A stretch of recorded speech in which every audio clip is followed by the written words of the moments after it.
পাচ্ছেন চটি চাটারা?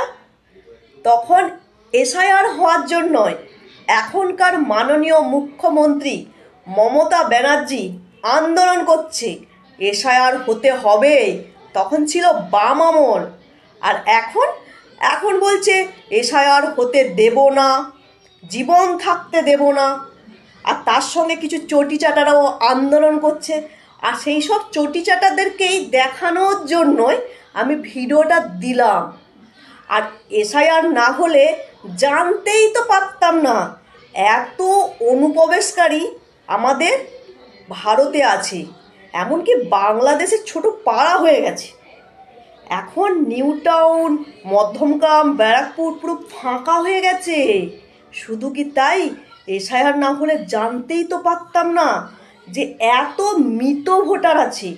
কেন কান্নাকাটি করছিল এসআইআর হতে দেব না, হতে দেব না?